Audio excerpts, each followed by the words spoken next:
All right, so we're mostly going to focus on just what we see in the game from start to finish versus, everything else. And then we can talk about that too. Believe me, we can always have a discussion about what other events happen. But so basically, the way the game begins, there's a dream that happens. You see like as you fire up the game, there's like this nightmare that's going on between a boy, and there's like this dark night riding into the distance, a fire and all that. And, we find out later on it's like foreshadowing something else, the dream of destiny or whatever you want to call it. And then it's like when Link really does meet Ganondorf for the first time, and, he's just, sleeping in his treehouse basically in the what would later be known as the Cocorico Forest in the village. Which, obviously Link isn't a Kokiri. He's a Hylian. Personally, I believe Link is more than that. He's basically a god of some kind. Just reinfigured into the hero, the legendary hero that would be known as the hero of time, basically. So he has godlike powers, basically. So anyways, so Link at this point is sleeping in a tree, but we don't know like really like everything that's going on right away. So why is Link having this dream? Well, all right. Well, then later on it flashes to another, like the Deku tree, introduced Navi, the little fairy that helps Link out, and talks about how his time and destiny has come. So he sends Navi on his way to find you. You find, she introduces herself as they eventually meet. So Link wakes up, and she talks about how, but before the Deku Tree was telling Navi that, he has to go awaken. It's time for him to save Hyrule. It's, he was, basically Link was left to the Great Deku Tree as a, because it's the spirit of the forest. And the Ganondorf came to the forest, cursed the Deku Tree before the game started. But they don't introduce this until like after you meet the Deku Tree. And so basically the Deku Tree was left to take care of a child as a Hylian, the Hylian Link. Or we'll just call him the Ocarina of Time Link. And he would later off, the mother, who knows what happened to the mother, but basically, though, Link was maybe reincarnated as, like, again, the hero of time is, a reoccurring character throughout the series, and not just for plot points, but basically, we'd find out that Link was basically like how he traveled in the mortal world or something like that.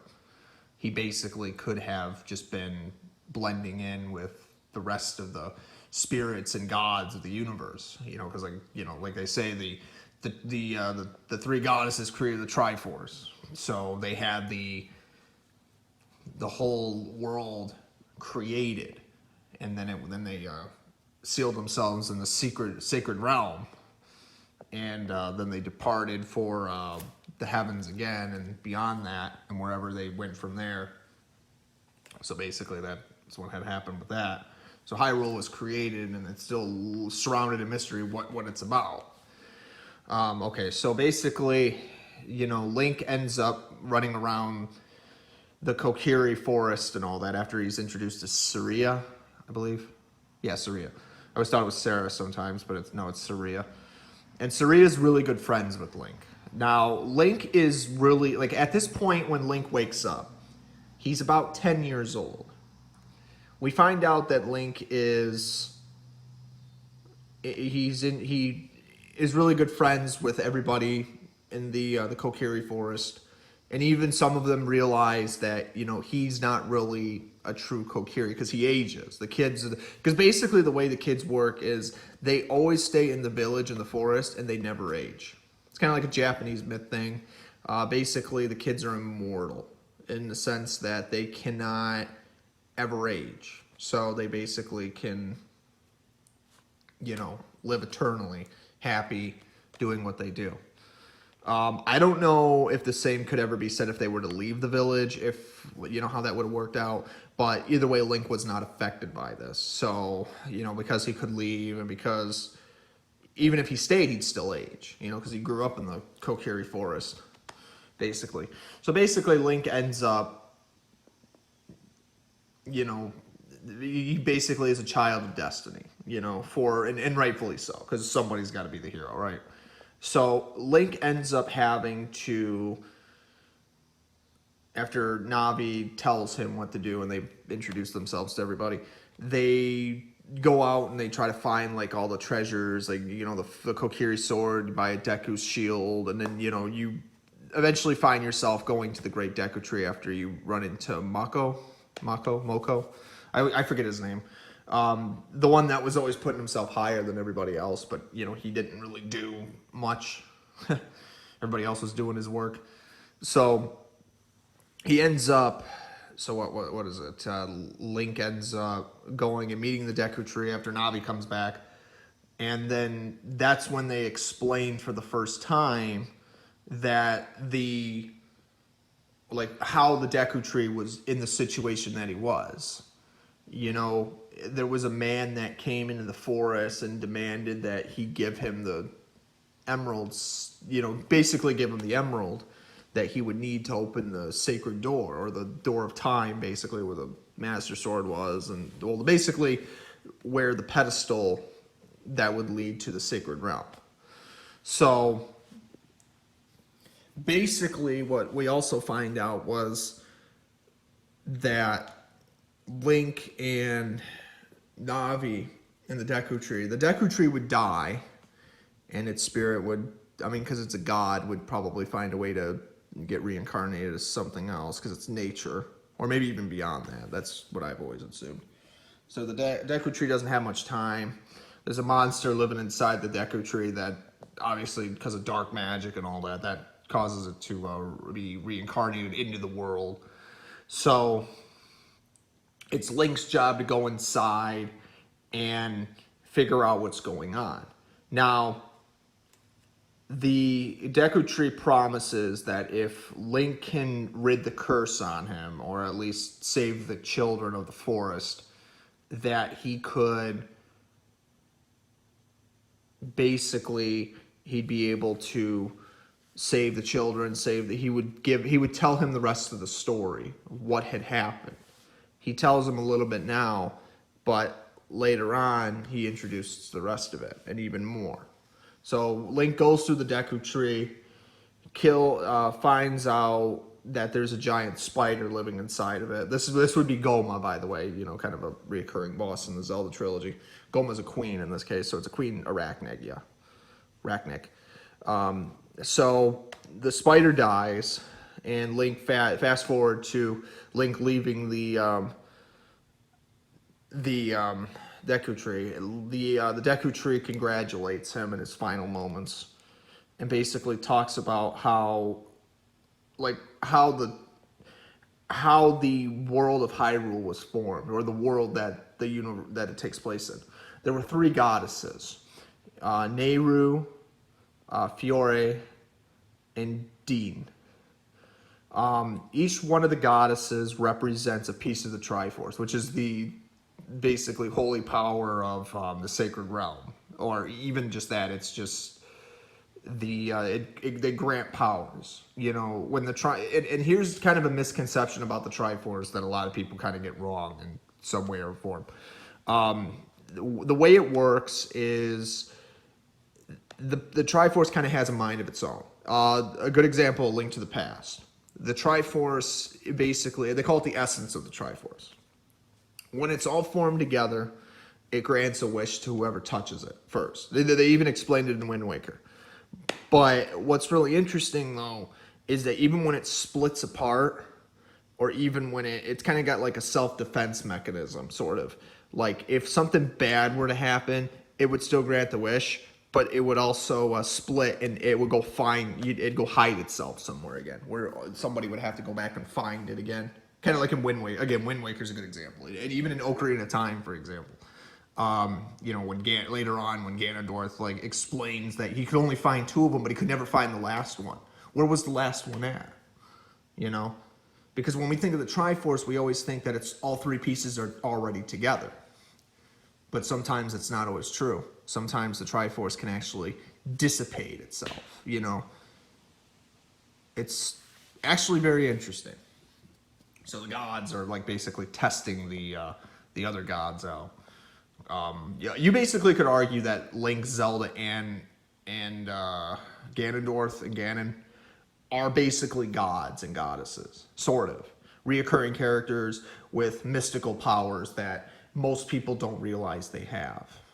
Kind of like if you even though it might not have something to do with it, but if you remember like what Sabrina used to say from Pokemon when you beat her, she believes that everybody had psychic powers, but most people just didn't realize they had them and they could utilize it, sort of. But it's at least in this case though, the way a medieval adventure game would always happen. Zelda and Link and Ganondorf always kind of had like a lot of mysteries, but they always were different than every single character that, like the people that are just living their lives in the games that we see them as. Like when Link goes to like Ocarina Village, for example, everybody's just living their lives, doing what they're doing, but, they don't really suspect too much outside of what they're already used to. So basically, the way the story goes, going back to the Ocarina Village, or not Ocarina Village, going back to the Deku Tree. It basically explains how the Triforce, was created, and then the goddesses departed for the heavens, and they left the Triforce. They formed the Triforce. All their powers were sealed within, well, most of them basically, were sealed within the Triforce, and while the gods and goddesses departed for the heavens, they literally left the Triforce in the Sacred Realm. But the Sacred Realm was sealed away, and later on we'd find out more about the Sacred Realm. So basically, the Deku Tree tells Link in his final moments, the last thing he tells him is that he needs to go meet with Princess Zelda. She will know more about the whole, know more about the dream. Like basically explaining to him, and he also explained the man who put the curse on him, Ganondorf. And so the dream that he had was also, it was real. It was just a foreshadowing, a calamity event, basically. So basically, the Great Deku Tree would die. Navi would say, "Goodbye, Great Deku Tree." And, he basically would be there. So Link is then leaving, but then they have a forced encounter with Mako or Moko, or Muko. I forget his name again. But he talks about how he thinks that, he's shocked, saying, the Great Deku Tree died, and he blames it on you. This is all your fault. And then he walks off to the distance. But again, it wasn't your fault. Obviously, it was obviously somebody else's. And he doesn't know that. A lot of people don't know this. So, in the story at least. So Link is able to, if you interact with a lot of other characters in the area, they talk about how Link's going to be leaving the village, and they wish him the best of luck. But Sierra is nowhere to be found, though, however. So Link leaves, and then, kind of a you and me moment. There's a moment where Link and Sierra are alone just before he leaves, and she was waiting for him. Basically, she knew that was going to happen at some point. And so she talked about how no matter how far away they would be, they'd always be together because they're friends. And you basically could say she loved him too. Although some people might debate that. Well, anyways, so what else? So she gives him the fairy ocarina, which means that, obviously an ocarina is a musical instrument. And it's a play on the Legend of Zelda Ocarina of Time. So basically we know that Link is able to keep in touch with them as long as he can find mystical power songs. And it's true because the way the songs would later work is, like, even as Zelda would explain later on, that there are certain songs out there that have mystical powers, or Impa as well, the one that was always taking care of Zelda, stated that there were things within that the Hyrule family, the royal family, knew that they had mystical powers sealed away, and he had to try to look for them. And, if he could find those songs, they could definitely help him out somehow. And so you would have songs like Sierra's song later on, but you wouldn't learn that right away, though. You would also have songs where you could, like Zelda's Lullaby could open up to Zoro's domain and other, magic seals. They basically broke seals. There was other examples too, and even warping songs too, as you would see, like the like outside of like every dungeon there was a warp point. If you played that song, that later on a certain person would teach you.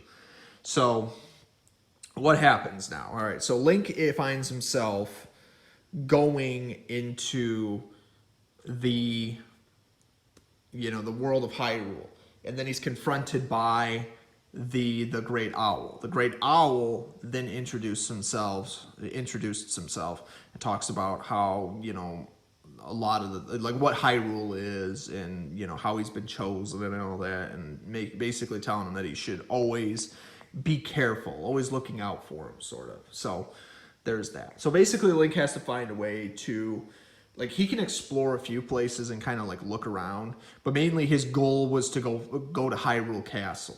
So he goes to Hyrule Castle. He has to sneak in. He gets thrown out at first, and he meets. It would be the second time he meets her, technically.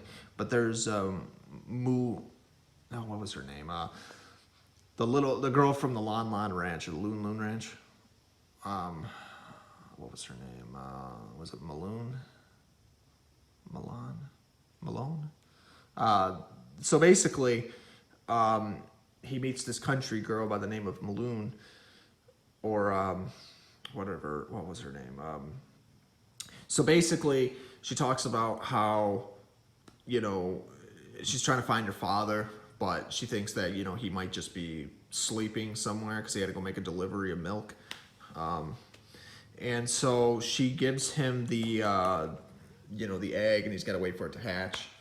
And so Link finds himself climbing up the, sneaking into Hyrule Castle. And he's got to sneak past the guards. He finds a way to sneak past all the guards. He ends up meeting Zelda later on, after he wakes up her father, and her father runs away. But, he gets past all the guards then. So then he meets Zelda, and Zelda introduces herself. And she talks about how she had a feeling that he would show up. But how does Zelda know this? The dream of destiny, going back to this. Zelda believed that it was destiny that she would meet a fairy boy.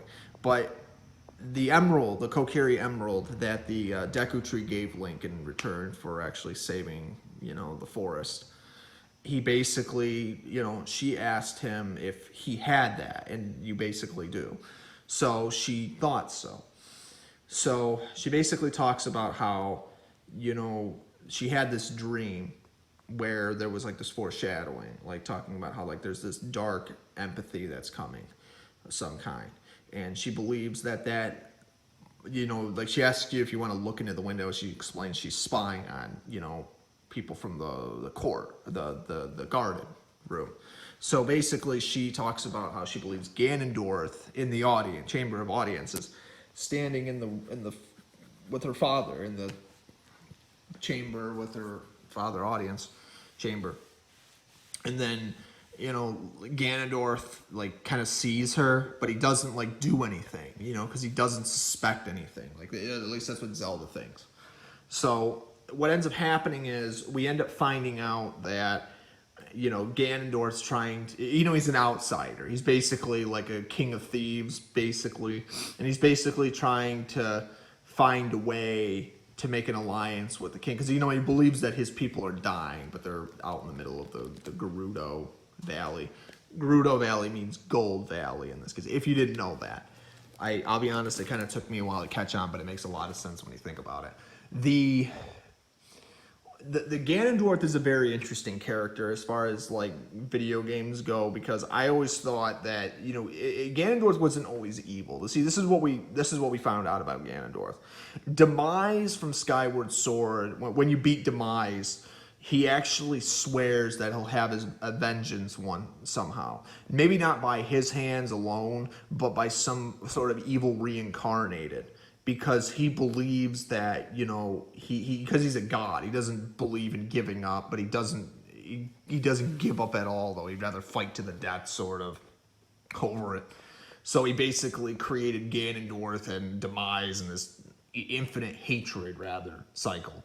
That, you know, Ganondorf wasn't always supposed to be evil, but somehow he got corrupted by the concept of like survival of the fittest and natural law, where he was like trying to save his own people, but he did it by like conquering neighboring lands and whatnot. Because if you don't know, the Gerudo Valley is basically a death zone. You know, you have the humans that live there, the people that worship Ganondorf because he's a king that's born every 100 years. Like, because for some reason, the way the Gerudos work, every time they rape, you could say rape and pillage, really, is what they really would do.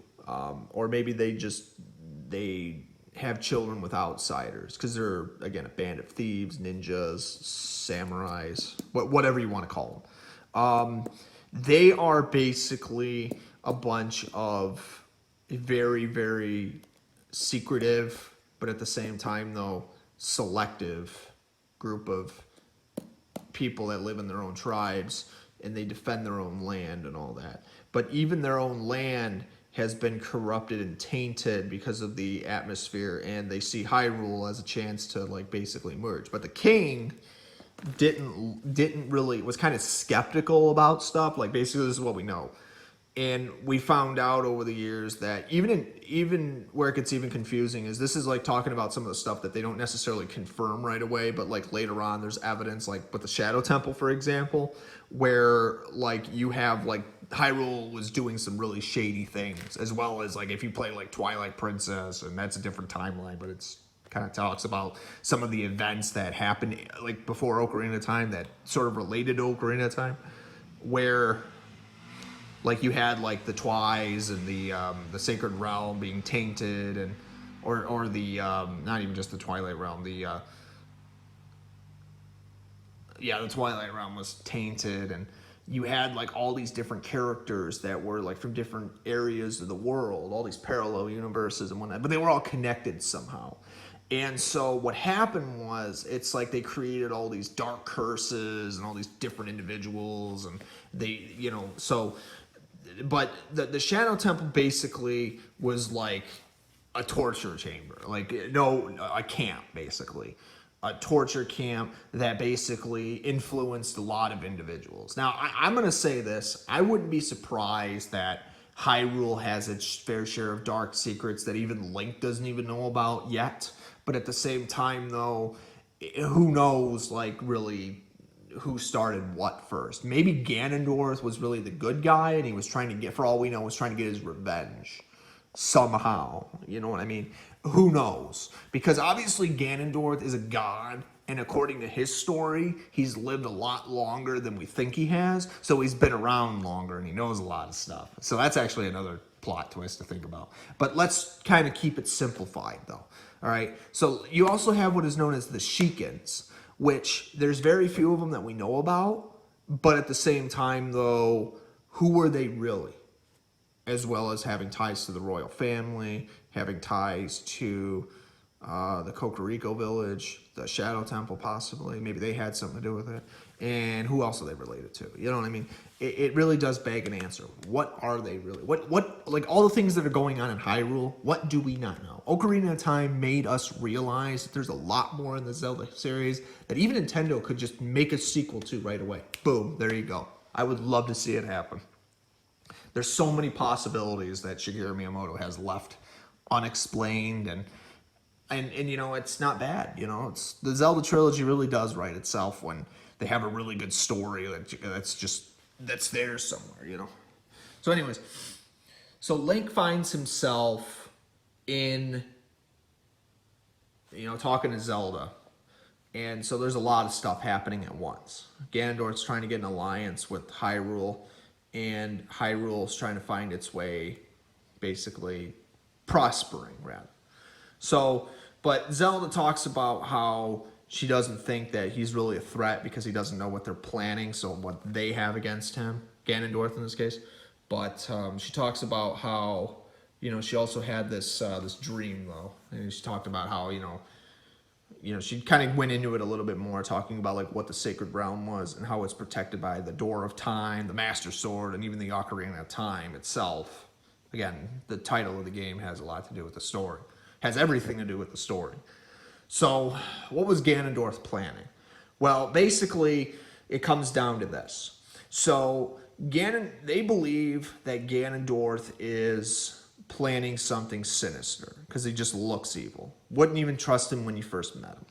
Okay, so with that being said, how do you defeat Ganondorf? Well, they believe that what's going to give them an advantage would be the Master Sword, the blade that banishes evil. Basically, it's a sacred blade that's been passed down from how many know, the goddesses know, and it was also talked about how it was a sword that could overthrow evil very easily. It's a sacred blessed sword. The door, it's to the point where they literally used it as like a time lock capsule to seal the Sacred Realm and the Door of Time. Like a lot of stuff was being protected through that parallel universe. So basically what happens is we have to really think about how much stuff that we don't know about the Zelda trilogy and where it devolves into. So basically at this point they think they have it figured out what to do. But in order to open the Door of Time, though, you need the other two. You need the Goron's Ruby, and you need the Zora Sapphire, wherever those may be. So the royal family has connections with the other cultures in Hyrule as like a dominant place to live. Okay, so that kind of makes sense. So, anyways, we find out later on that so Link is told by Zelda to go find these places really fast, and at the same time though, but before he leaves though, she talks about how he should make haste out, but Impa will leave him out of there basically and get him out of there. But she teaches him the Song of Lullaby, the Zelda's lullaby that they used to use when she was a child, so she teaches him that, and she also talks about how, again, there's songs that are hidden throughout the time. You should go find them. They all have mystical meanings because, like with your Ocarina, there's your Ocarina. It can play those songs, and it can do some mystical things. So Link finds himself in some weird situations, but it's just magical and mystical that, he's learning what his world's capable of. So you could actually go back and you can go through the Lost Woods as it is back in the Kokiri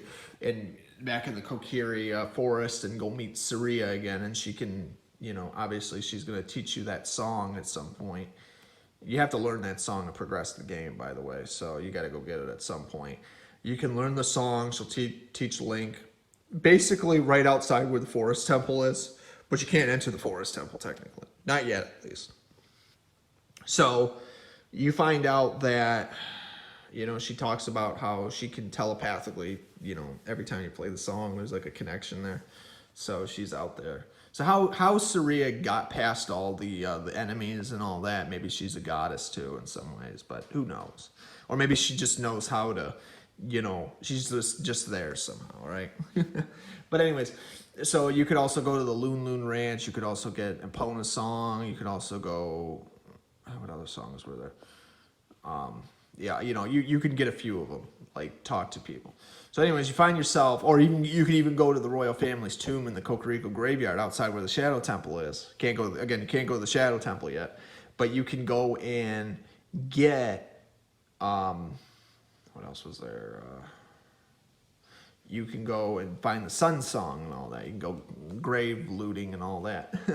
So, it's just some of the stuff that you can get. So, basically, Link can get a bunch of stuff. You can also go and talk to Dampa, the graveyard keeper. You can also you can also go and talk to, who else? There's a lot of stuff. Wow. Yeah, there's a lot of stuff that Hyrule's been guilty of. So, anyways, you basically can do a lot of stuff. You know, you're basically exploring. So basically, you want to go back to Kokiri Village, and you're gonna find yourself. Zelda gives him a letter. Link gets a letter by Zelda. Go talk to the guards, and the guard thinks it's kind of funny that, you know, like there's a little boy going on an adventure by Princess Zelda, and he doesn't really know what to think of it, but he talks about how he'll let Link through regardless. And but he warns Link to be careful when climbing Death Mountain, because it really is not, you know, not too many people should be crossing up there. So Link's got to go meet with the Gorons, because that's where they're at. It's on living up on the mountain. And so Death Mountain was the rock people, it basically is what they call them. You know, the living up in the mountains, and they're eating rocks and rolling around. So you have to go find, you have to go and get Sierra's song before you go and talk to their leader. And then after he dances around a little bit, because it makes him like full of energy, he gives you the bracelet. He gives you the bracelet to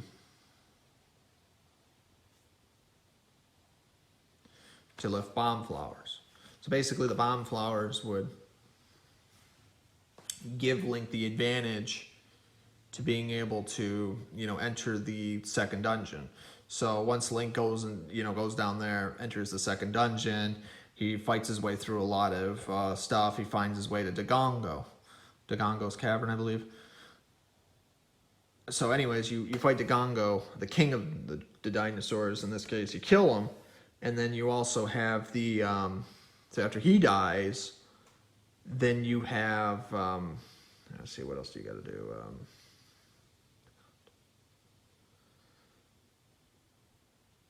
Dagondo. So Dagondo dies, and then, you know, you basically would talk about how, like, you have the Gorons are then happy for him. Basically, Link gets the Ruby Sapphire, and they're introduced to how, you know, how they can go in there and freely eat again instead of all the monsters that were chasing them out of there and all that. And so Link finds himself going to then having to go find the Zora's sapphire.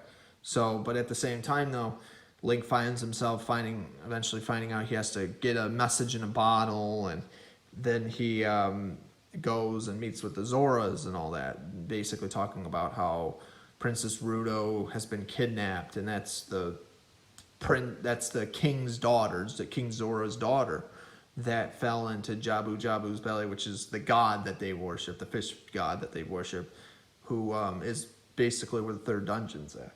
So Link finds himself having to go and save her, and one thing leads to another. Eventually, he ends up meeting her, and she ends up, you know, being stubborn, you know, like you'd expect. And she basically talks about how, well, if he's really that concerned for her, he should help her out. And then so they end up, you know, they find what she's looking for. Come to find out, you know, she ended up getting sucked into him because his nature sort of changed. It was kind of like once Ganondorf kind of like came in there and did what he did.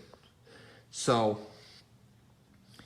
but, you know, Ganondorf was just kind of a jerk in this case, you know. So she got sucked in there, and, you know, and Link had to go in there and find her and even figure out why was Jabu Jabu doing what he did. Well, come to find out there was a giant monster living inside its belly somewhere.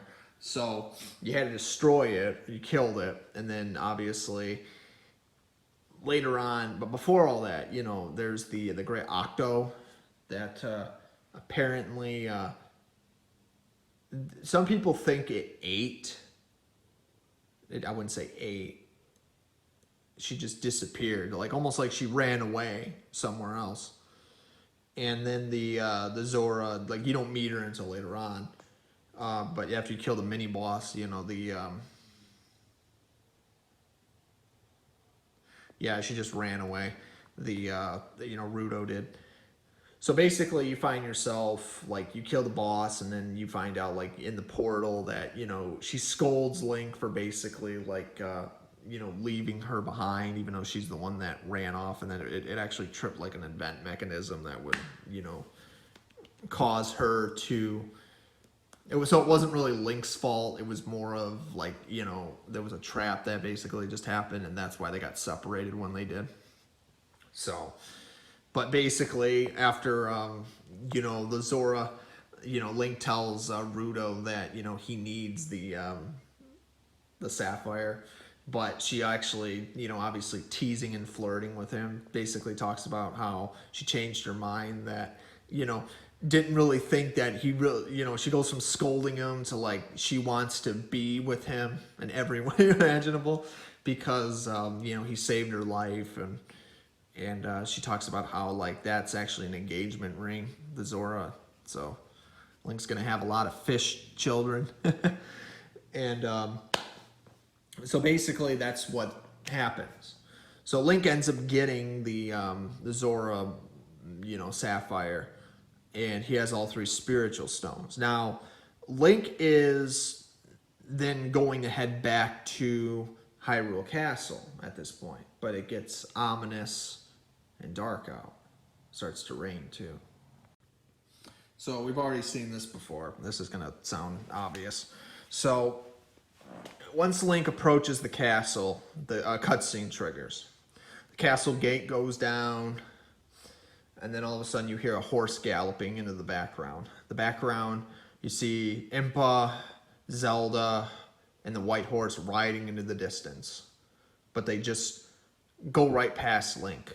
And then Zelda really quick throws the ocarina, what is later something, into the water right by the where the castle gate goes down. And then but Link's just like, what was that all about? And then all of a sudden, there's another horse that's just standing right behind him, like sort of. And then, because Link knows at this point, like what he's, what's going on now that he's finally figured it out. He's like that dream he had earlier. So the Ocarina of Time's gone, well, in the water. Link's standing at the very edge of the and then all of a sudden that's when he meets then they show like Ganondorf is right next to him, the one that he saw earlier. And so because Link doesn't ever talk for the most part. And so Ganondorf is trying, basically mad because he lost the lost direction of where the horse was going, as well as what he was after. And so he basically he sees Link and he's like, well, wait a minute, maybe he knows because he was here before me, obviously. So he basically scolds Link, saying that he's like, surely, he's like, you must have seen where that horse galloped. And Link's not saying anything because he doesn't even trust what Ganondorf. But then Ganondorf's like, oh, okay. So he basically gets it. He's like talking about how he's like, you think you can protect them? He's like, do you even have any idea who he is? And basically, he basically applauds Link, talking about how how he thinks that he's like, honestly, like can you save any of them? He's gonna find what he's after, and nobody's gonna be able to stop him. So basically, Link just kind of takes a few steps back, pulls out his weapons and all that, and then Ganondorf just like applauds him, like just laughs, just outright, encouraging him to be as brave as he does, and he just like shoots a wave of light at him, and he basically tells Link, introduces himself, actually I forget if Zelda ever said what Ganondorf's name was, but I think Ganondorf actually does introduce himself in that sense. Like, we know who he is after we finally see him. Because this was the first game that actually introduced Ganondorf But we know who Ganon is, though. Keep that in mind, though, obviously. So basically, he leaves Link behind, and he goes riding into the distance somewhere. He's like, so almost like he knows where they're going, but he's gonna go find them somehow. So Link's left behind, and it kind of zooms in on Link's face before it ends, and it like almost like he's trying to think like, what is he after? Like, who is that guy? So Link gets up, and he's back in the area that, obviously. So, he jumps in the water, and he goes and gets the Ocarina of Time. And then when he finally does get the Ocarina of Time, he is then transported to like a dream sequence, sort of. Talking about, it's like a mystical message that Zelda had left behind that was enshrined. Like, once he picked up the Ocarina of Time, he kind of felt like Zelda was there with him, sort of. And so it goes into another cutscene. It basically talks about how Zelda talks about how now that he's got everything he needs to go to the Temple of Time, open the door, but play this song and the door of time will open. But she talks about how she'll never see him again. Not in that time, not anytime soon at least. And so, but she does do, it's almost like they had no other choice. That's why they did what they had to do. So what happened? So this is and this is where it gets confusing. This is where this madness begins when you really think about all this stuff that's about to happen. So Link learns how to play the Song of Time, and he goes to the Temple of Time, where he goes through the market again. Basically everybody's still doing what they're doing in the town. Nobody really knows what's going on. Nobody really knows what had happened with Zelda, and that's debatable. It's debatable if anybody saw them slip out.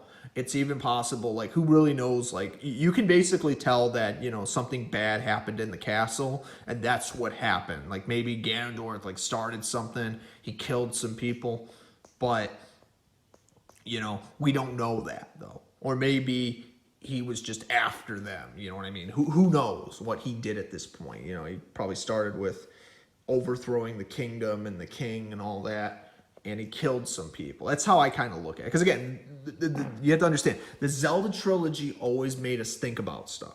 They always made us think about things that we didn't see. And it's one of those kind of games where, like, there's a lot happening even as the sequences unfold that you really have to think about, right?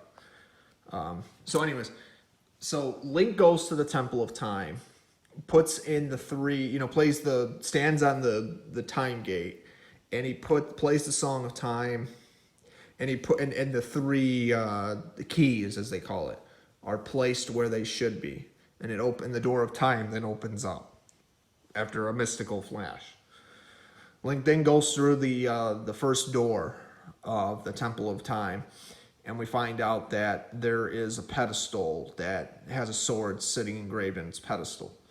There is but obviously, Zelda was talking about how Link needs to go get the sword of the Master Sword and all that other good stuff. And Navi introduced, kind of like reiterates it a little bit more, saying that the Master Sword is, this must be the holy legendary sword that they've talked about for years. So they do that. And then so later on we find out that Link he has to take the Master Sword, and he goes, the sword obviously responds to him because he's the hero. Now, basically the way the Master Sword also works is it has a mind of its own. Think of it like the story of King Arthur, like the sword and the stone. He who can pull the sword will be king.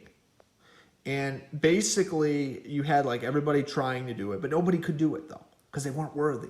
However, a boy comes along, pulls the sword out of the stone, and all of a sudden it's like a lot of people were like finally somebody did it, and they were all like, he is the king, the true king, It's kind of like that sort of with the Master Sword. Link was able to pull it out, but here's the next problem, and here's where the game's plot points really become like what they are. See, Ganondorf, and this is kind of something that you have to really think about. Ganondorf then shows up, in like a mystical sense. And you find out that he had this backup plan. He talks about how, he was trying to figure out where the door of time was and how to get through it. Like, he already knew this, but he just didn't know where the keys were at. And because you had opened the door for him, he didn't have to do anything.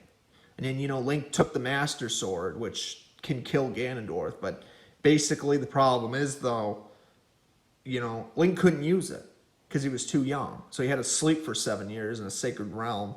But he was protected by the light sage. What else was there? But, he also had like all the other sages and all that. They had to be rewoken, and some of them were killed, I believe, as well. Again, a lot of stuff happens between the games that don't talk about in the present time. So, and this is before we even start talking about the other parallel universes, before the timelines start just jumping all over the place. But we know what games are in what order, so we can kind of explain this based on their prologue and their sequels. So anyways, so we find out later on, though, that Ganondorf always knew about this. And he was just waiting for something to happen. And then he just walked right in, sort of. But he just didn't know where it was at, though. But he was waiting. Kind of like he learned the legend, but he just was still trying to figure it out. But he eventually did figure it out. So Link is able to pull the Master Sword, and he sleeps for 7 years. See, now this is where it gets confusing. Here's where we enter our very first parallel universe, and where this... See, now... The way the story works is that Link goes 7 years into the future and finds out that he awakens as a 17-year-old at this point. He's an adult. He's able to wield weapons that he couldn't as a kid. And so he's got to basically find a way. He's got to basically go. He's told by the sage, that, time has changed. But he, obviously being a true Hylian, he was the destined hero of time, as they call him. So Link finds himself, in Navi, of course, that they're still in the sacred temple of time, but things have been changed in the 7 years they were gone. Now, keep in mind, though, this is a different dimension that's very similar to the one they were just in, that's 7 years down the line. Now, their goal is to figure out what happened, stop Ganondorf, return things back to normal. So, but before they can do this, though, and here's something else I kind of left out, they also realized that, aside from having to go back and fix certain things, it allowed Ganondorf to be able to manipulate the system for 7 years because Link was too young to save the... I wouldn't say it was just kind of something Nintendo had to write into the game, but it kind of made sense in a way. Link was just too young to be the hero of time, but he was the destined. So he couldn't really rule with the Master Sword, lifting it up as he did. So obviously he's much older, because a 10-year-old is a 10-year-old, very small, very puny child versus, a 17-year-old who's, mostly fully developed now and, can run around and hack stuff with a single sword, So Link's a lot stronger at this point. So yeah, we're introduced 7 years later. A lot of stuff has changed. Zelda's gone for now. Link is still trying to figure out who he is and where he's at. Well, he knows where he's at. But then he exits the Sacred Realm, which it's kind of interesting the way the Sacred Realm works because you have the Door of Time itself, but as soon as you lift up the Master Sword, you go to another dimension of the Sacred Realm. So it's like two locks of the pick of the Sacred Realm. So Link is now leaving the Sacred Realm, but he's still 7 years in the future of where the Door of Time is and the Temple of Time.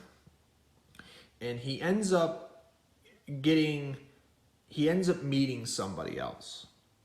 He ends up meeting this mysterious individual named Sheik, or Sheik, I believe. I have to remember how to pronounce. But anyways, again, the Sheikans. So Sheik shows up, and I always forget if Sheik was like, I mean, obviously if you play the game, you know who it really is, obviously. But it's, I always forgot if Sheik kind of looked like a man or a woman, but he was obviously they were hiding their appearance very well. So Sheik shows up and they introduce themselves, but at the same time though, they don't just introduce themselves right away. They're basically talking about how there's a lot has changed since the hero has been gone. But now that time is now that he can finally awaken and live up to his title as the hero of time. So Link finds himself, obviously, now this is where the real adventure begins. But his first mission, she explains how there is, like, basically a very, very large amount of stuff that needs to be done. People have been ruled in chaos. Basically, you talk about how you have to travel into, basically talking about how, like, a lot of poetry. Like, time is like a river. It flows. The flow of time never stops. But the memories and everything else just kind of live for what they are, sort of.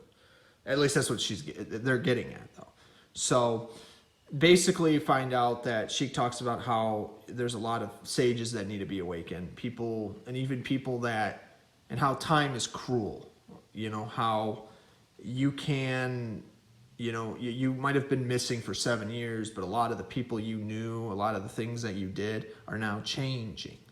And it's not all the same necessarily. Very true. So they talk about how you have to go to, like, all these other temples, and there's one in a forest, one on top of a mountain, one underwater, one in the house of the dead, and one out in the middle of a desert somewhere. And it just talks about, like, the spirits and all that. So they talk about how Link needs to just go out of his way to go and figure out what he has to do somehow. Figure out, how to save the world and go see it for what it really is. So Zelda and the rest of them could be anywhere. They could still be out there, as Sheik would basically explain. It's basically what they were trying to explain. Is that everybody is one way or another, times change, and if you really want to go see it for yourself, you're going to see it, obviously. So obviously, you can leave the temple and you find out a lot has changed. Hyrule's more of, you see Death Mountain's got its, like, ring cycle, like, spinning around and all that. Something's definitely going on there.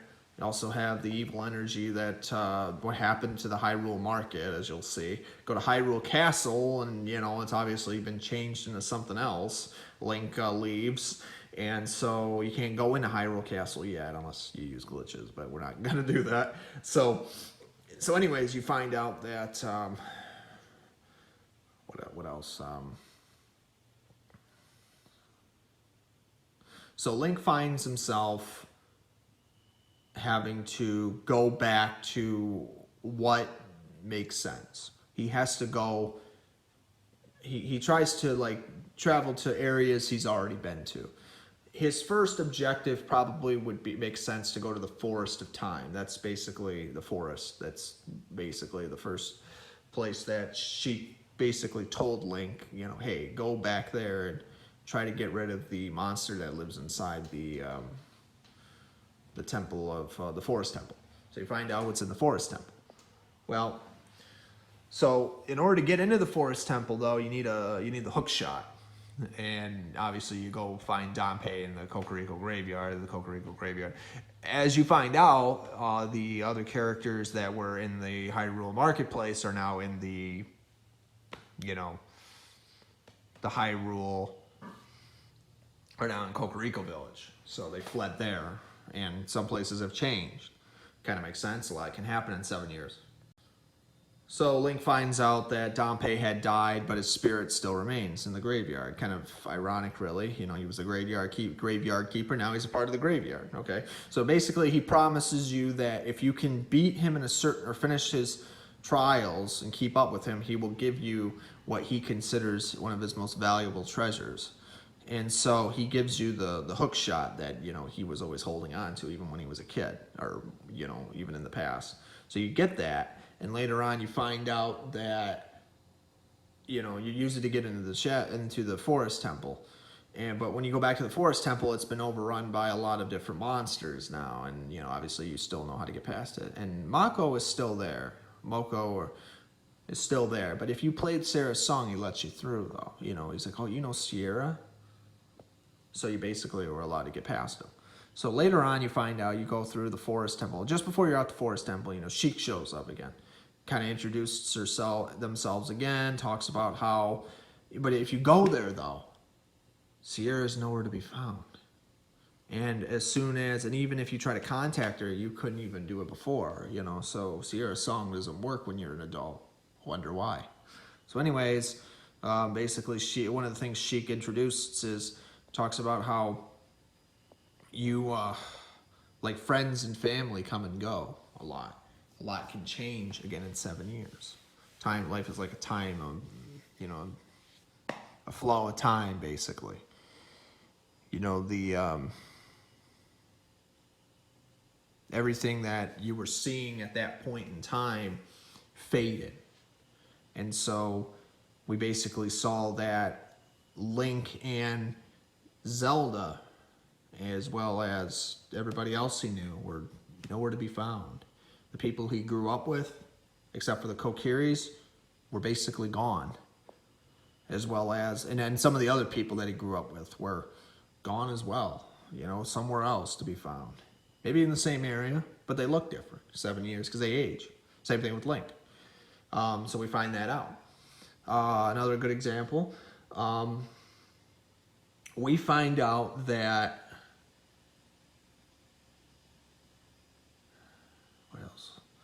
What else did we find? We found out that Link is also... He was also hanging out with... You know, what else was he doing? Oh, yeah. So he went through he was going through back to his village, and he found out that it was overrun by so many different kinds of creatures, even closer to the mainlands where they shouldn't even have been. You know, everybody was hiding and saying that they couldn't go outside because it was too dangerous out.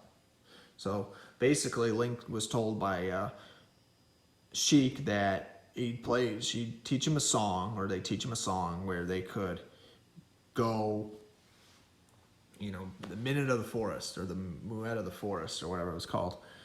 And Link could warp there anytime he wanted to. And so basically, he had to go there, and he could go into the Forest Temple especially after Sheik would disappear and come back later on. So Link would go into the Forest Temple, and after he got to the end, he'd fight, you know, once he goes through a lot of puzzles. And obviously the game is very, very symbolic in this. This is where the game gets really difficult, sort of. So you basically find yourself like running around, and you find yourself like fighting. You find yourself in the boss's room, where you eventually find yourself with fighting the boss, and it's actually a phantom of Ganondorf. It kind of looks like the real Ganondorf, but it's not the real Ganondorf. And then you even get a message from the real Ganondorf talking about how, you know, he thought he did a really good job. And then you find out that Ganondorf is... So basically, you know, he kind of like flauds the creation of what he created, saying it's like a worthless puppet for what he's done. He says, like, you know, it won't be easy next time you fight him, but technically it's easy to fight him. So... You know, you find yourself in the sacred chamber again, and you find out that, you know, Sierra has been revived, technically. Well, she was awakened as a sage. You know, she didn't really die, but she found herself in the sacred realm, where she would carry out her duties as the new sage of the sacred realm. Now, technically speaking... And I kind of do think that the sages are dead in this timeline, because they're no longer where you find them. it's kind of interesting to think that, you know, how much foreshadowing Nintendo put into these games. That it's possible that Ganondorf knew who the sages were going to be, kind of like because he's a god, sort of. And so he killed them in the adult timeline somehow. They somehow got killed, but then their spirits were reawakened, or somehow they were just teleported to the sacred realm. Whatever comes first, though, I do believe the sages are dead even before you awaken them, because their souls still intertwine with that dimension. And keep in mind, this is going to get confusing later on, but I'll do the best I can to explain it. But we have to look at the whole layout of Ocarina of Time first. So basically, this is what happens. So later on, you go to next year objective is, you know, you talk to Sierra, and she basically talks about, you know, how she was awakened as the forest temple sage, and now, but she will continue to stay here and pray for everybody else and his success. So Link ends up finding out that his next objective after he gets the forest medallion is that he needs to go to the Death Mountain, basically, which is the Mountain of Fire where he was at earlier. So he's got to go back there. Later on, he finds out the Gorons have been kidnapped by Ganondorf, and they're going to be fed to a volcanic. There's one Goron that's there that will still teach you. It's been kidnapped by, and then you have the big Goron too that obviously never was kidnapped, but and it's going to be fed to, they're all going to be fed to the volcanic dragon Volvagia, which is another boss that's basically a fire dragon. So Volvagia is in the fire temple, and there is a couple ways you can kill it. You basically have the Magneton hammer that can hit it in its head really hard, and you also had to have the fire tunic to get, you know, surpass your high heat, you know, so you don't suffocate and die, basically. So that's interesting if you really think about it. So basically, Link finds himself traveling through so once he finds himself in the fire temple, or close, he goes into the Death Mountain crater, where this is where you get into the fire temple. Now, before, there were these big rocks that you couldn't blow up to prevent you from getting in there as a child, but as an adult, the rocks were small, and so Link could pass into it 7 years later. So basically, Link finds himself, but before he goes into the fire temple, Sheik shows up again. Talks about, again, some more simplistic, you know, metaphors and all that, and basically talks about what happened to the Gorons, if I remember correctly. I forget what the dialogue exactly was, but again, they talk about some important stuff, and they teach him the Baldo of Fire. So now you can go to Death Mountain Crater whenever he wants. Yeah. Or, and here's another one for you, if you return back to the Temple of Time, they teach you the Prelude of Light, so that way you can return to your original timeline as a kid, since you destroyed the Forest Temple boss. So anyways, Link finds himself going through the Forest Temple, or the Fire Temple, has to get the Magneton hammer, has to fight all all the monsters, the puzzle, and but before he does, he actually meets or how is it, like, I always forget his name too. The guy, the forest, the leader of the Gorons, you know, but he's still alive though, you know. So he ends up. It's possible that that's how he died in this case. He got killed by the forest, the Volvagia when he was fighting him, but Link kills him. So Link saves all the Gorons, and Volvagia and all that, you know, gets killed by Link. But I don't know how Sierra died. I think she might have just been killed by the Moblins. It's possible she was just killed by you know, maybe Phantom Ganondorf. Or maybe not. It's really hard to tell, like, how some characters died before they became sages. Sierra probably was just at her regular spot, and it was overrun by the monsters somehow in the temple or outside of it. So that's how Sierra became a forest sage. But because their souls are still intertwined with the dimension. So anyways, Link finds himself. Okay, so he actually ends up killing Volvagia. Ends up successfully killing it. The dragon dies, and Link goes back to the Sacred Realm again, and he ends up meeting with the because I always forget his name, the leader of the Gorons. He awakens him as the Fire Temple. He thanks him greatly, says for greatly for what he's done, the people he's saved, and he hopes that his son will continue to take his place, the one that he will grow up to watch over.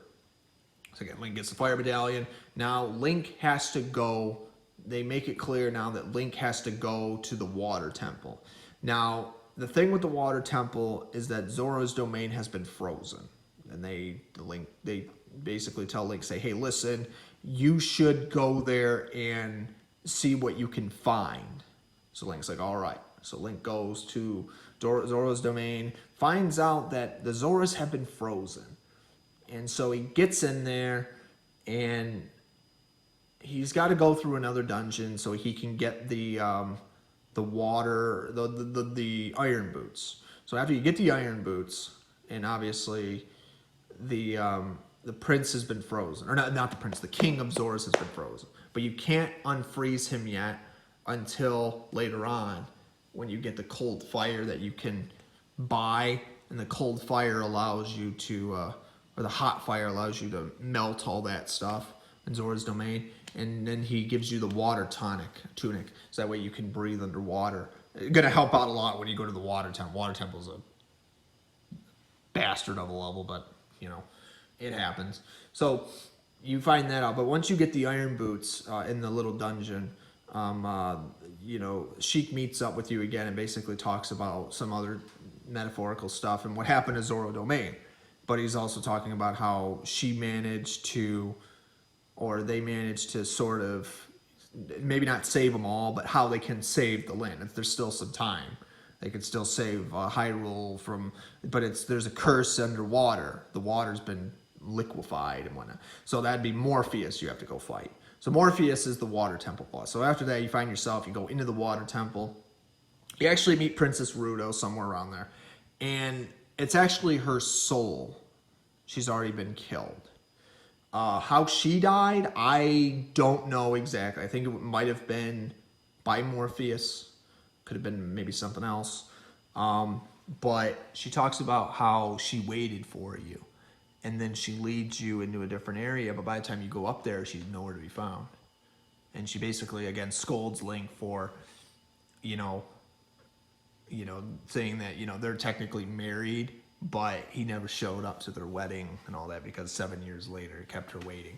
So again, not Link's fault, because guess what? He was sleeping for 7 years. So there's that problem. So anyways, Link finds himself, he goes into the forest, he goes into the Water Temple, he fights Dark Link, kills Dark Link. It's the mini boss, by the way. Gets the double hook shot, or the double long shot, or whatever it's called, long shot. So he gets that. He fights Morpheus later on after he solves all the puzzles, and he's able to kill the water boss. And then obviously the water returns to normal.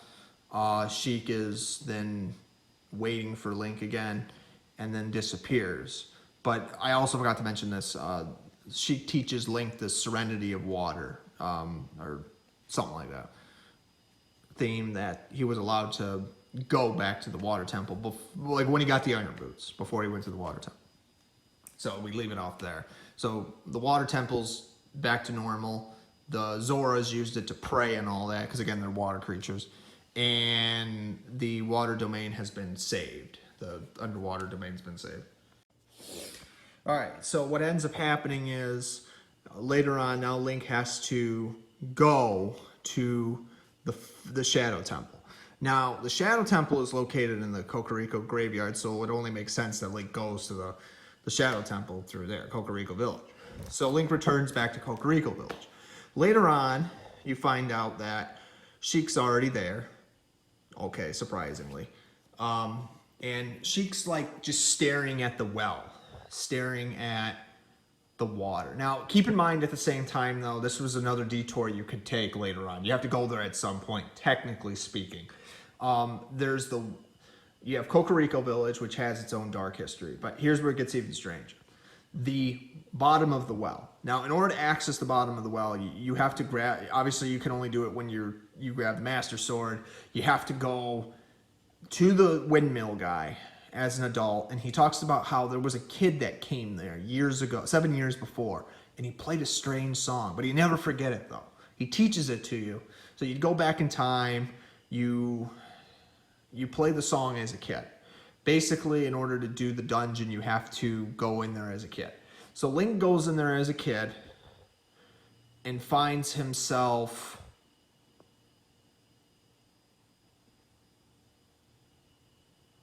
at the bottom of the well as a kid with Navi.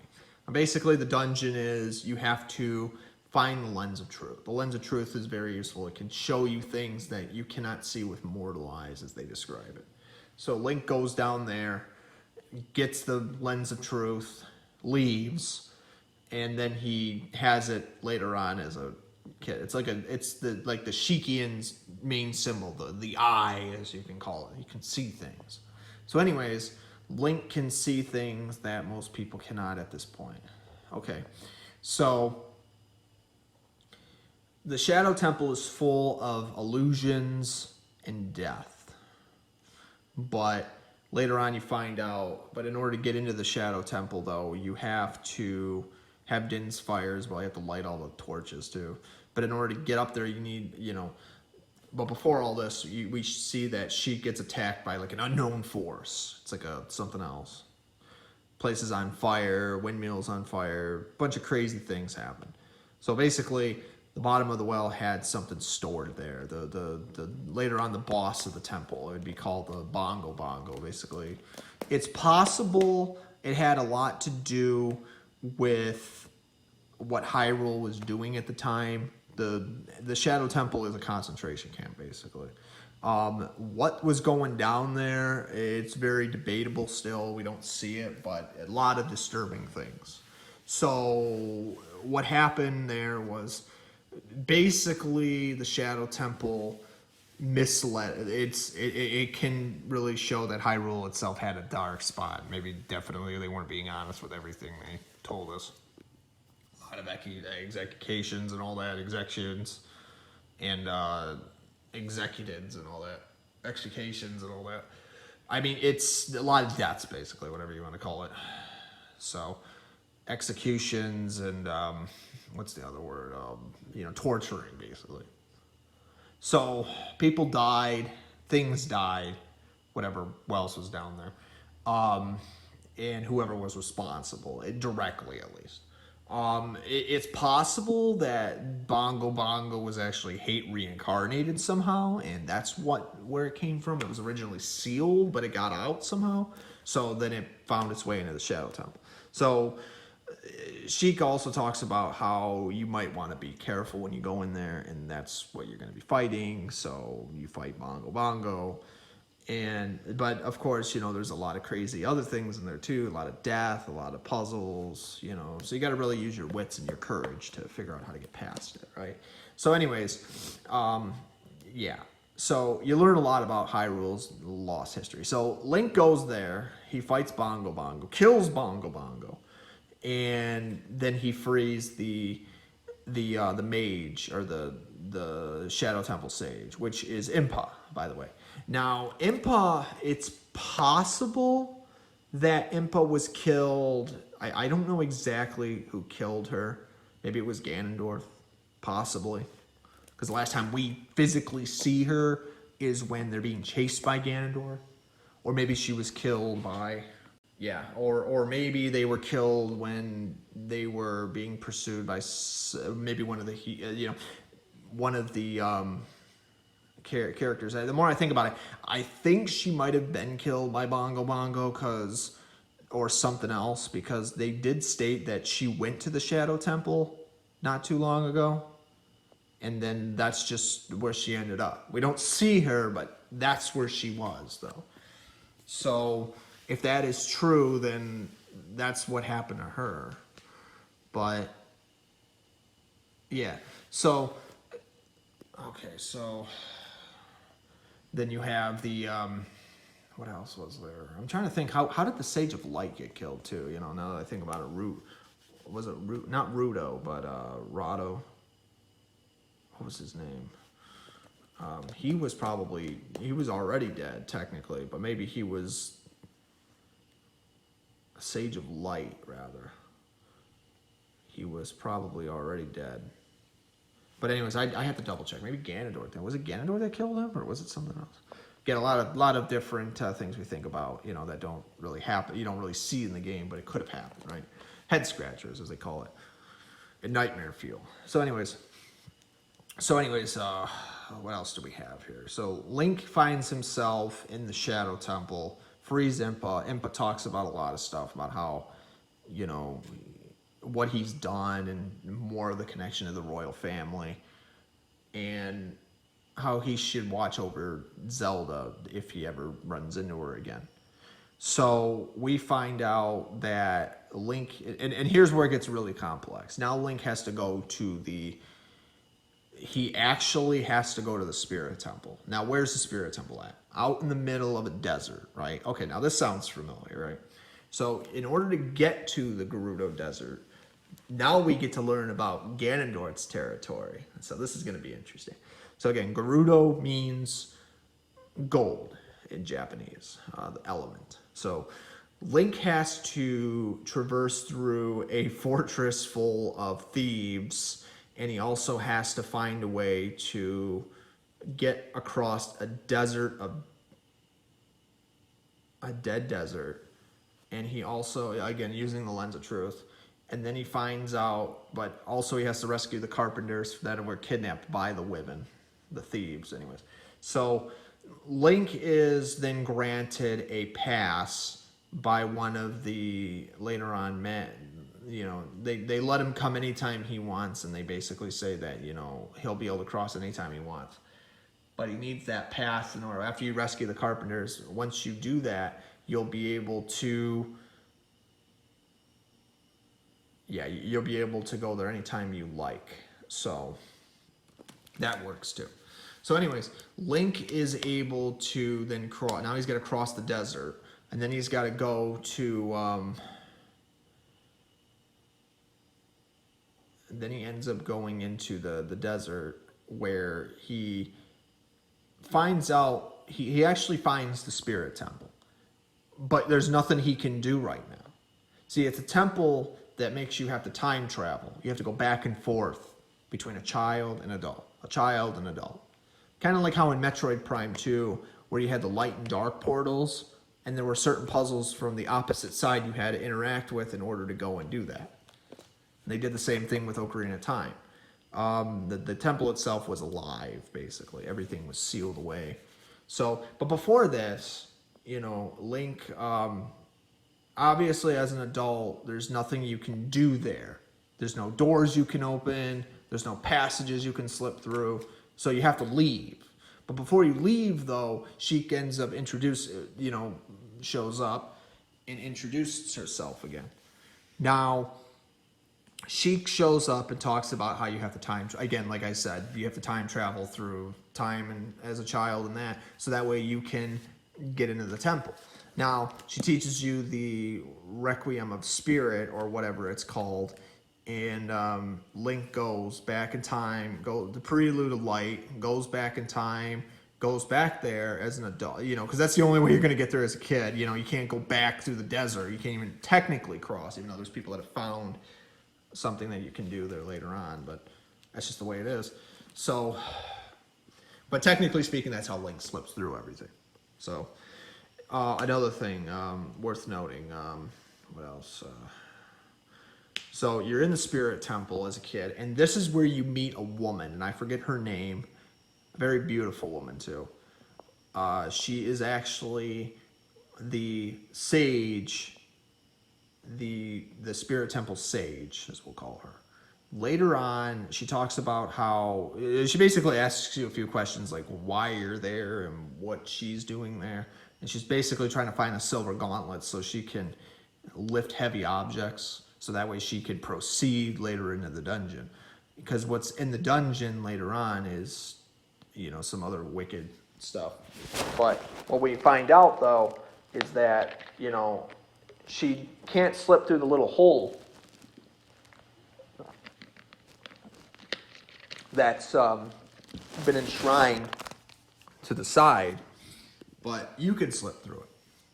So she basically says, you know, once you find those silver gauntlets, bring it back to her. You know, you can't use them. But by the time you get them, you actually end up finding out. Some of the questions she asks is, you know, not just who you are, what you're doing there, what she's trying to find, the silver gauntlets, but she also talks about, like, you know, who Ganondorf is, and a little bit about him.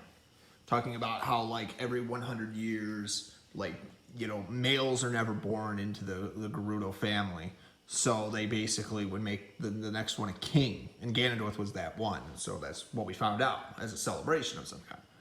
So we find out that, you know, later on in the Spirit Temple that the Ganondorf actually had godparents, technically. That was Twin Norva. That would be, I forget their names, but they're basically two witches that lived to be at least, they were twins, by the way. They were like 400 and something years old. I think it was 412 or something like that. Maybe. But anyways, they used magic to be able to create an illusion that they'd be able to live as long as they did. So basically, this is what we found out. So Link ends up being able to... We find out that Link was able to do what he did,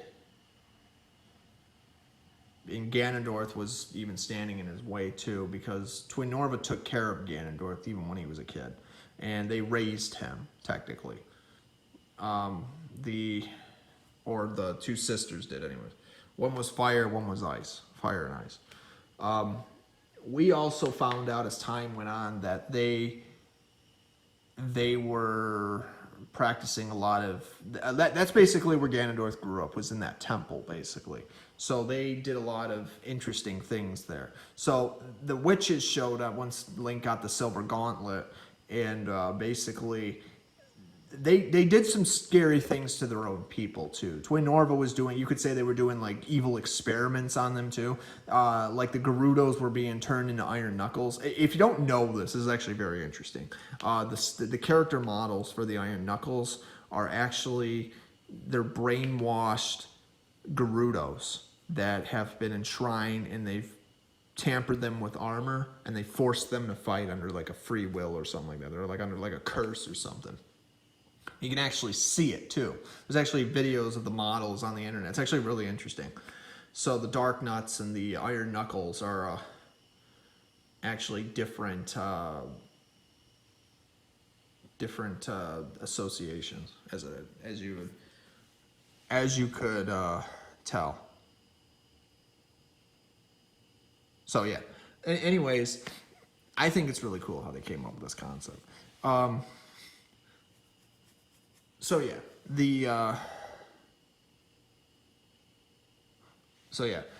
Twin Norva's evil, and they do a lot of brainwashing.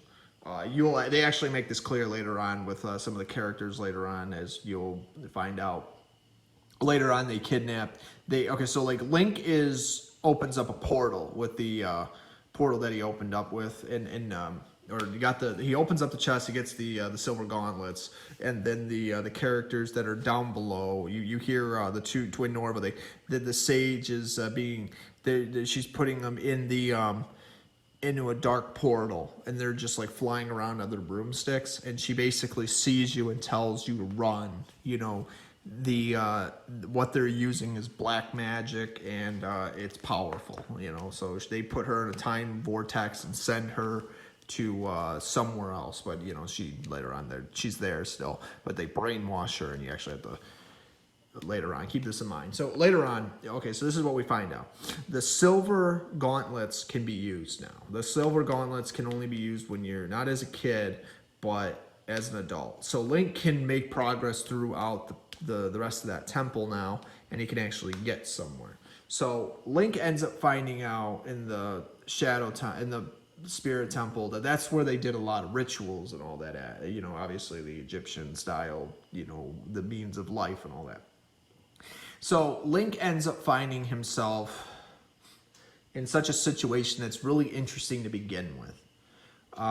So he finds out that he gets the mirror shield, which can reflect light and objects, and there's a lot of dead stuff in the not maybe not as dead as the Shadow Temple, but in the Spirit Temple there's some. It's got its moments though. So anyways, you find yourself getting to the end, and Twin Norva is the boss. So you fight them both, and you defeat them, and they depart for the afterlife. But before you fight them, though, you got to fight another Iron Knuckles, and this one is actually the one that has been brainwashed by the Twin Norvas and all that.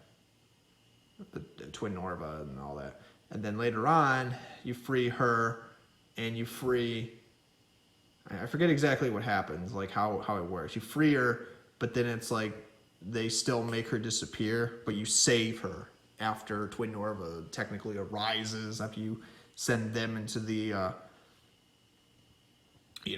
So basically, after you beat them, because those are Ganondorf's godparents, you basically can go somewhere else. So the Spirit Temple's been beaten, the Spirit Temple's been awakened, sage, and then you have all 7 sages. But before you are granted that power, though, you are also granted another cutscene that she basically talks about who she was and who Ganondorf sort of was, and some other stuff too.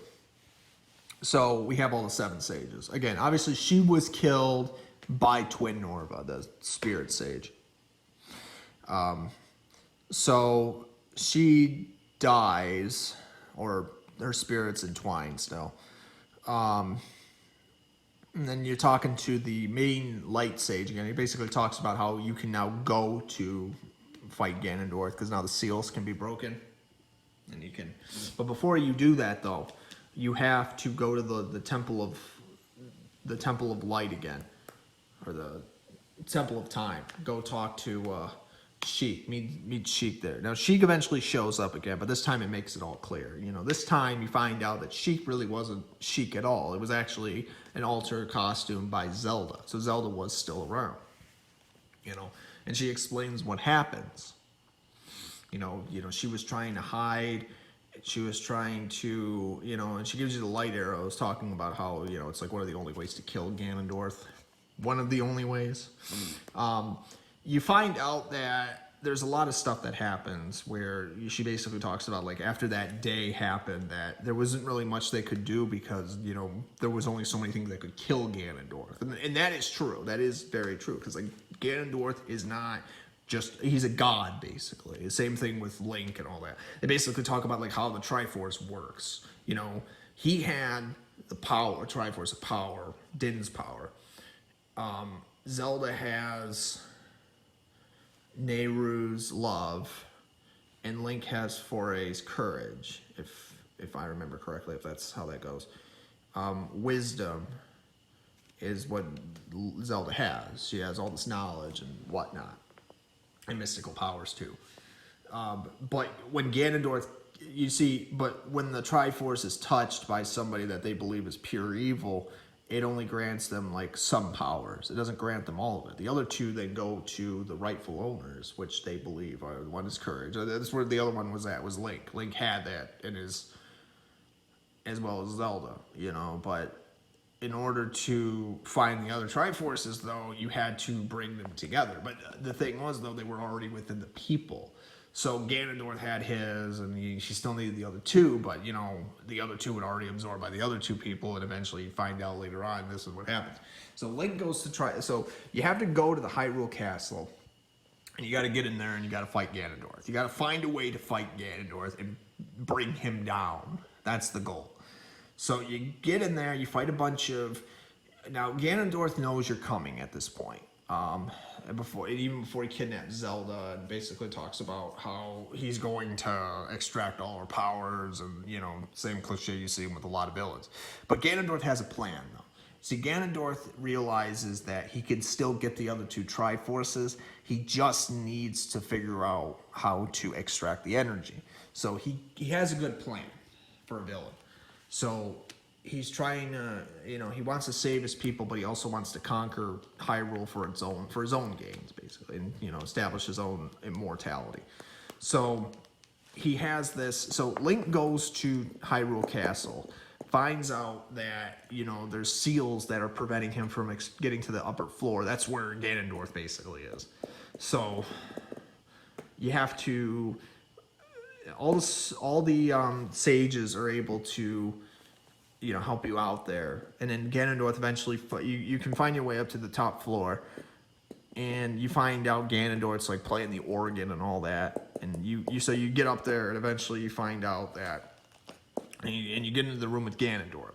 Now the way it works is Ganondorf then introduces himself again, but he talks about how he never would have guessed that the two Triforces that he needed that day would have just slipped out of his hands. Like, he was so close, but it was done by design. And that he knew that they would be there eventually. So, that's what happened.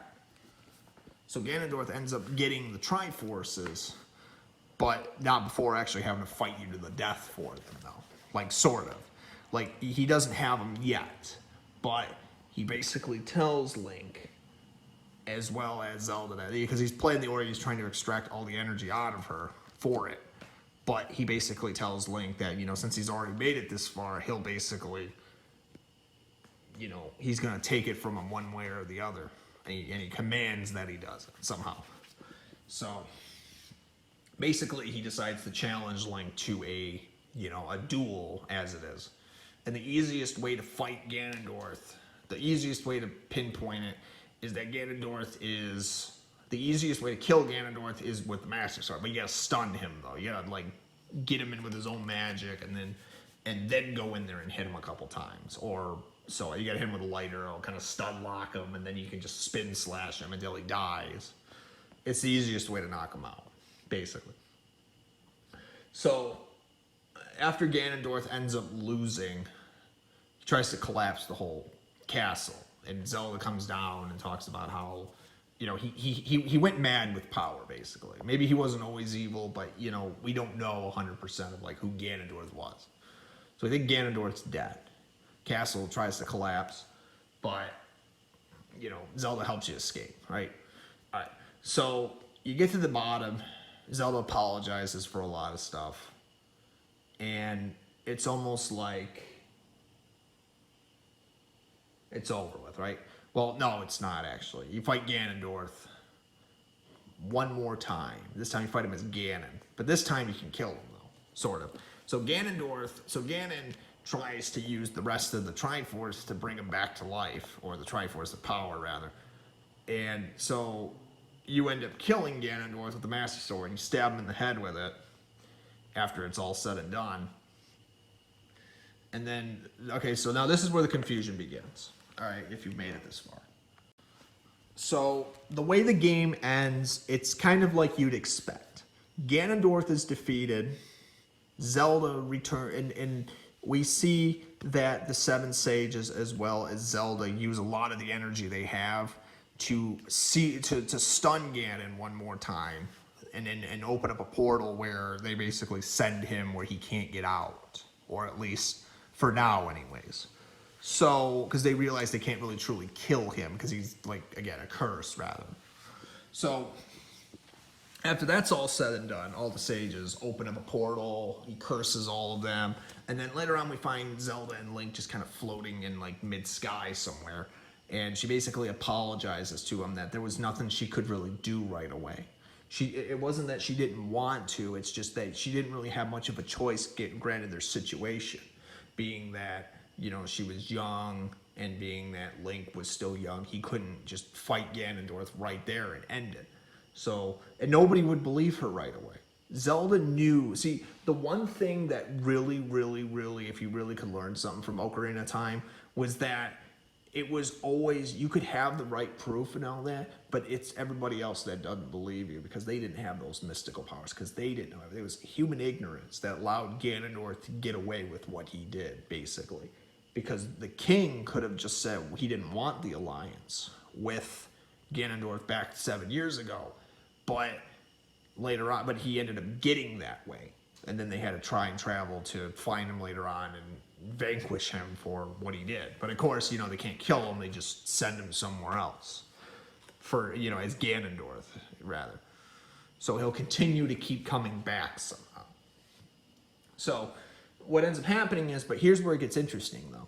Zelda actually specifically states that there are some things they can do though. Now that Ganondorf is no longer technically in this timeline. Okay, so keep this in mind. This would be the timeline, the 7-year timeline that we see. This is what I would speculate to be the timeline where the sages are still dead. Link goes back in time to his original timeline, again to Ocarina of Time. This is where it gets confusing because you have to really think about this. And I will definitely clarify this more than once so you get this.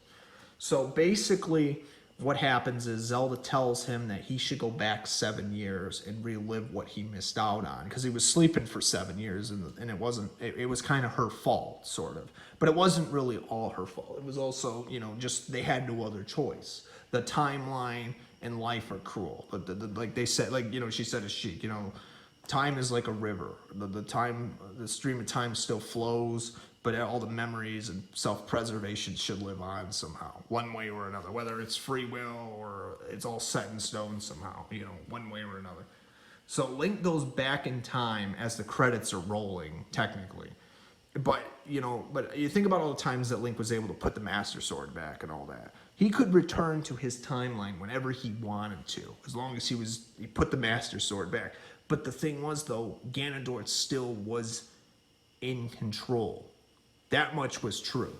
So they were trying to erase that one thing, and maybe everything else along with it as well. So somehow there's a timeline where Ganondorf has successfully still existed, let's say. And so the timeline that I mentioned before, like Link goes back in time to his regular timeline, but the timeline that he was just in still exists to a way. Because not everything gets erased, but the timeline still existed. Now keep that in mind. So Link goes 7 years back, and during the credits you see them partying and everything, and the staff credits are rolling. But near the end you start to see like the 7 sages, like they're still alive somehow. Or they're ascending into the afterlife. The spirits are. But then this is when Link returns back to his timeline. And so we find out that him and Navi kind of like go somewhere else. But Link is... Maybe Navi's still with Link at this point because we don't see her. But it's like, you know, he's leaving the Temple of Time. But Link ends up going back to Zelda in the ending. You know, keep in mind, this is like the very first time he met her.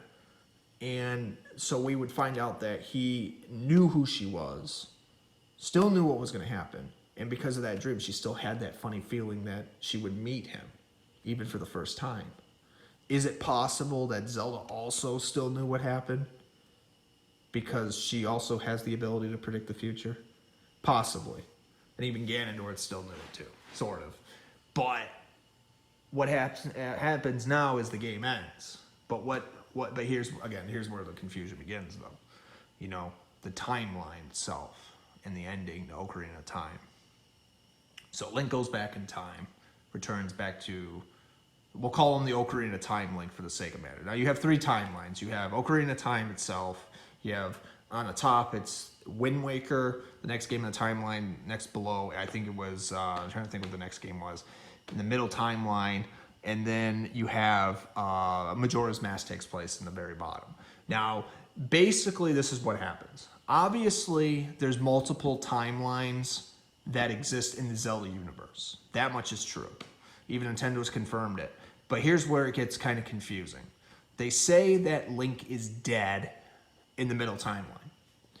I don't believe that's true, and here's why.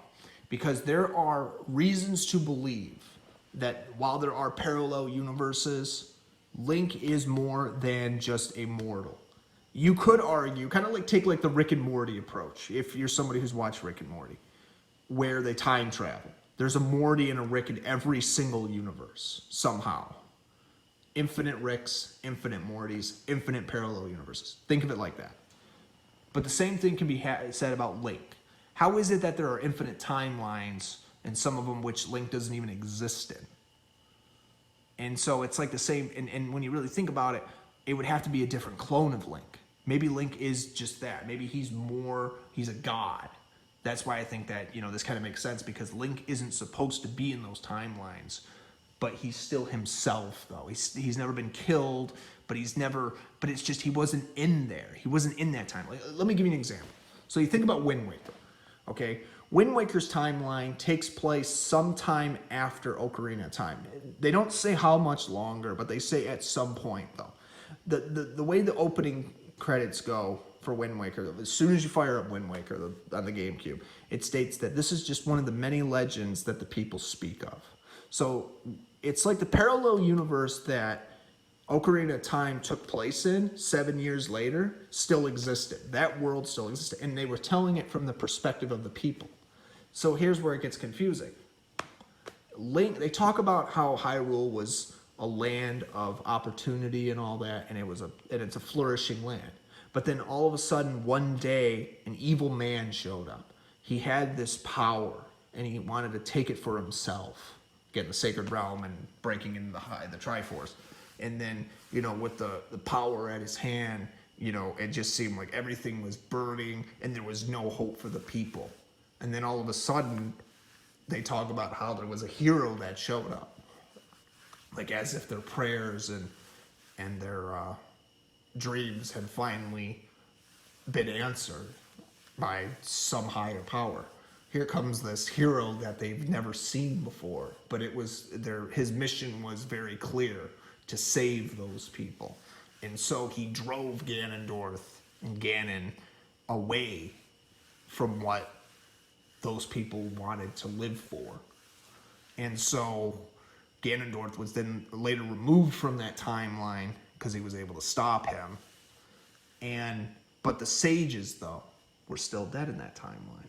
A lot of stuff, they still remember that. So the fact that that timeline still exists, the fact that Link is no longer there, why is that?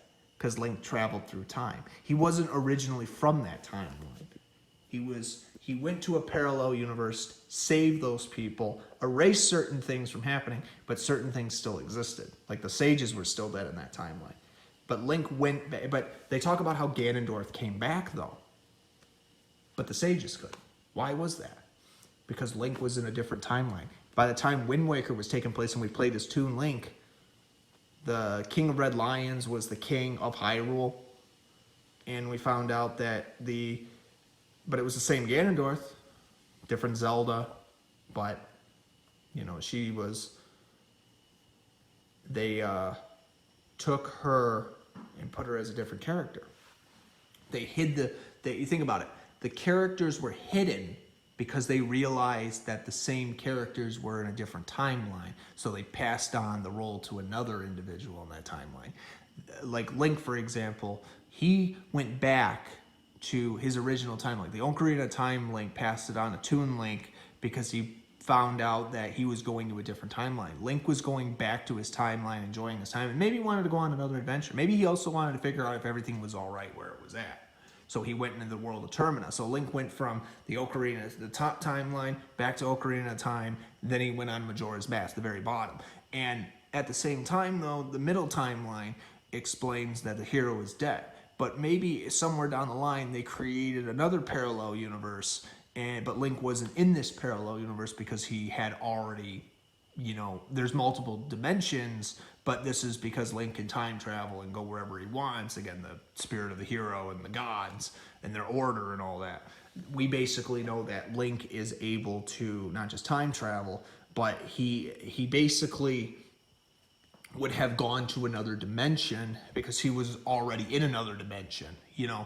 They could have passed the role, and again, they had no other choice but to pass on the role of the hero to another Link. That might explain why, again, Ganon was able to get away with what he did, because originally the original Link wasn't there, so they had to have another Link come out of nowhere and, you know, save, because that Link was in the original Ocarina of Time Link was in Termina. So that's why I think the true sequel to Majora's Mask or Ocarina of Time was Majora's Mask, because that was the next adventure from the original Link. It was the same Link that went back in time to save Hyrule, would later go off to a parallel universe of Hyrule, and he would experience the screwed up and scary unknown that was Termina.